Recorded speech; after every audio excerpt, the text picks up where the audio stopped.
Foreign Office under Boris Johnson and then Jeremy Hunt before resigning earlier this year, and Dawn Butler, who serves in Labour's shadow cabinet as their spokesperson for women and equality. She spoke at the anti-Trump protests in Parliament Square today, where Jeremy Corbyn was protesting, and didn't mention, perhaps he should, that he'd been turned down for a request to meet Donald Trump.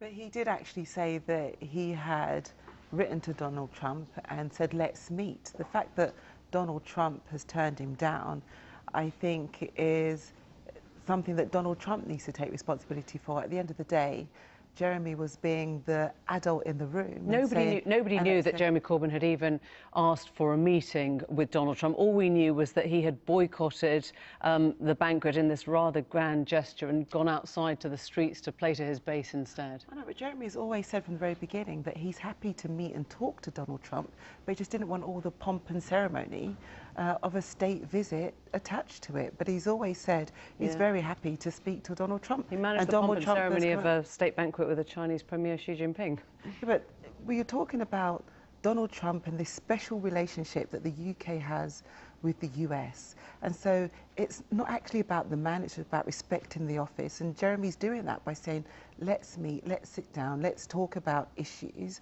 And Donald Trump said he didn't want to meet. If it's about pomp and ceremony and avoiding that, why would he go to a banquet with the Chinese Premier Xi Jinping? It's worth remembering today, 30 years on from a massacre that killed thousands of pro-democracy supporters on the streets and covered it up. He didn't have qualms about that, but he couldn't attend one with our closest ally in the Office of State as US President. Well, I do understand that Jeremy, as I understand it, raised issues and human rights issues with the President. But the point is this.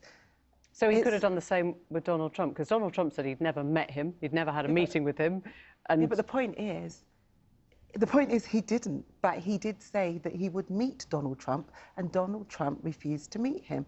Now that, to me, is somebody who is respecting the office of the President of the United States and saying, let's sit down, let's have a business meeting and let's talk about issues. And Donald Trump didn't want to. There was the occasion for your leader to have met him. It's such an easy option, isn't it, to find a protest? The difficult choice is to rise above your personal feelings, be the grown-up, go to the official state meeting, make your point there, rather than hang around complaining and shouting in a megaphone. But no, I think it's really important. I think that at the end of the day, when you believe passionately in something, you should stand up and you should shout about it. And we believe passionately, not just in democracy, but we believe in equality, we believe in the rights of women, we believe that you shouldn't call the Mayor of London names before you even come off the plane.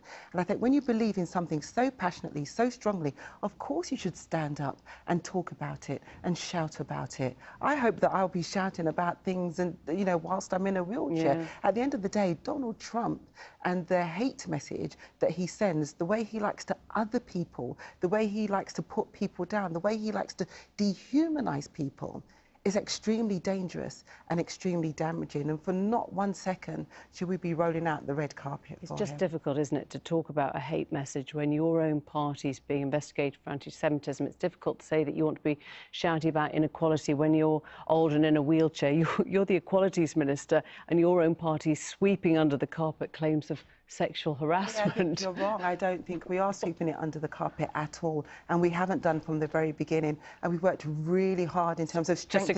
On that issue, then, has David Prescott been suspended? One second. On strengthening our procedures, and the EHRC investigating the Labour Party is a good thing, because at the end of the day, what we cannot then argue is that we haven't got the best procedures. It was a really simple question. Has he been suspended if you think you're doing the right thing? Has he been suspended? Well, you're asking me about you've just said the NEC is a good thing, and you've said that you're doing everything possible. Has he been suspended? I said the EHRC investigating means that you will not be able to argue with our policies and our procedures. You've asked me about an individual case. And now I can't tell you directly about an individual case because I don't know all the details.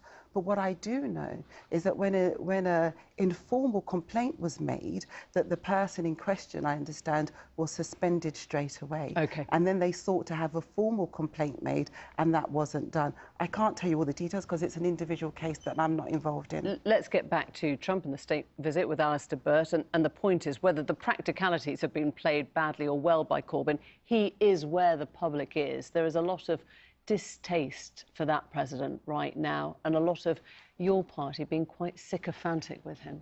I'm not sure if he's exactly where the public is. I think there is a difference in registering your view about someone you dislike, as you've indicated, but taking part in a public protest and shouting about the president. Now, should Jeremy Corbyn become the Prime Minister, that may come back to bite him, because the relationship that we need with the United States to talk about difficult things as well as the important things like alliances where we agree requires a degree of engagement.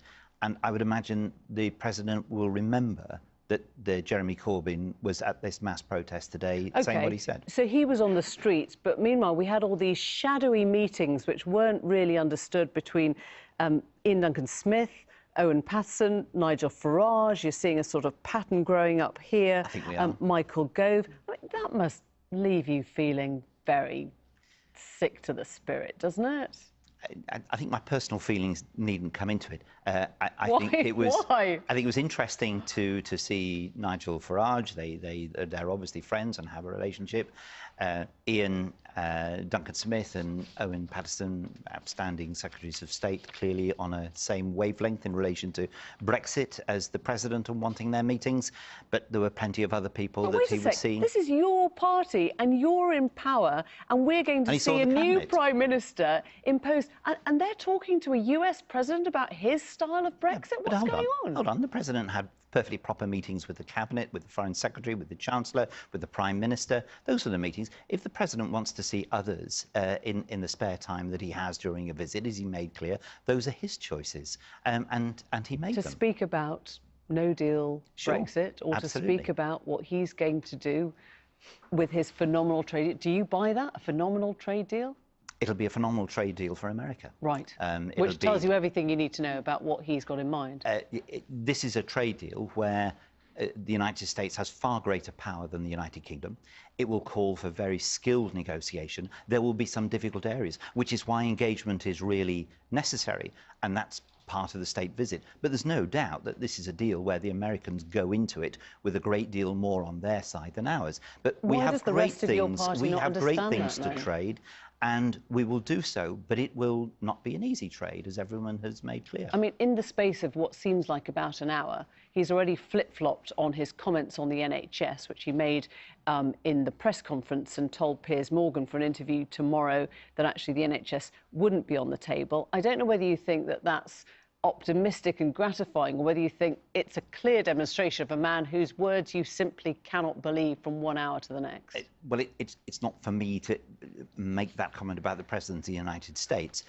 I think what's clear is that the American approach will be to have as much on the table as possible. There is an imbalance in terms of services. The Americans will be looking to do something in relation to that. I'm absolutely certain what the Prime Minister said, what Matt Hancock said about NHS not being part of the deal is absolutely true. But the Americans will look for compensation elsewhere. That's why negotiation is really important. We've got good trade negotiators, we've got good skilled colleagues in the cabinet, and those were the people that the President was really engaging with. Thank you both very much indeed. Well, the American